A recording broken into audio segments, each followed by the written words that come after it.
शिव गणों का असुरों से युद्ध होता है। राहु नाम का वह दूत अब बर्बर नाम से प्रसिद्ध हो गया। अब वह अपना नया जन्म समझकर धीरे धीरे जलंधर के पास गया।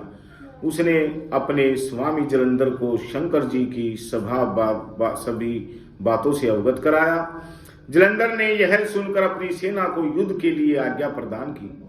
अब काल नेमी और शुंभ निशुंभ सभी महाबली दैत्य युद्ध के लिए सजने लगे। सभी दिशाओं से करोड़ों असुर निकल पड़े। इस प्रकार सागर पुत्र जलंधर युद्ध करने के लिए निकल पड़ा। आकाश में मेघ छा गए, अनेक अपशकुन होने लगे। शुक्राचार्य तथा छिन्न सिर वाला राहु सामने आए। इसी समय जलंधर का मुकुट उसके सिर से गिर पड़ा, परंतु वह चलता ही रहा।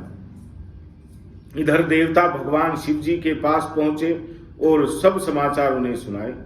देवताओं ने उन्हें यह भी बताया कि विष्णु जी भी उसके अधीन होकर उसके यहाँ लक्ष्मी जी सहित निवास कर रहे हैं। कुछ देवता भी वहां निवास कर रहे हैं। वह जलंधर अब आपसे युद्ध करने आ रहा है, आप उसका अंत कर डालिए। अब भगवान शंकर ने भगवान श्री हरि को बुलाकर पूछा कि आपने युद्ध में जलंधर को क्यों नहीं खत्म किया? अब वैकुंठ को छोड़कर उसके घर पर निवास क्यों कर रखा है? भगवान श्री हरि ने हाथ जोड़कर उत्तर दिया कि आपका अंश और लक्ष्मी जी का भाई समझकर मैंने उसका अंत नहीं किया। वास्तव में वह बड़ा वीर और अजय है। मैं उसकी वीरता से मुग्ध होकर और अपना साला समझकर उसके यहाँ निवास करने लगा हूं। भक्त वत्सल भगवान शंकर विष्णु जी की बात सुनकर हंस पड़े और बोले कि मैं अब उस दैत्य जलंधर का वध अवश्य कर दूंगा। इसी समय दैत्यों का भारी कोलाहल सुनाई दिया। भगवान शिव जी ने भी अपने गणों को उससे युद्ध करने को भेज दिया। भीषण युद्ध प्रारंभ हो गया। भेरी मृदंग शंख आदि के नाद से पृथ्वी कांपने लगी।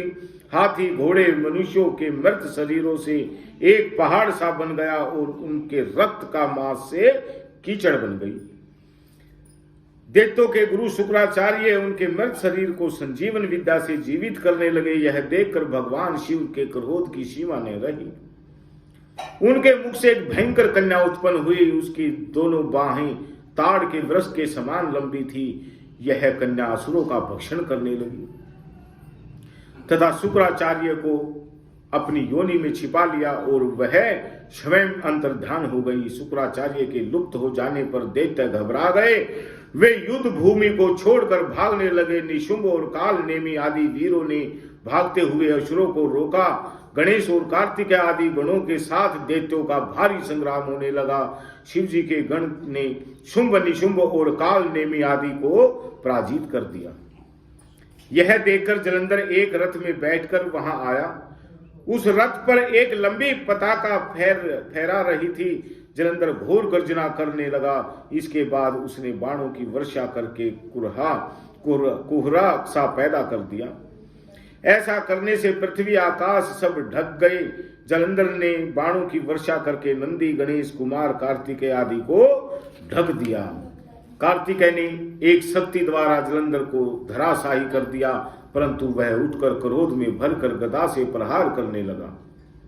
गणेश और नंदी व्याकुल होकर धराशायी हो गए तथा वीरभद्र का सिर फट गया। वीरभद्र को पृथ्वी पर गिरा देखकर शंकर जी ने के गण युद्ध क्षेत्र से भागने लगे। बोलिए शंकर भगवान की जय।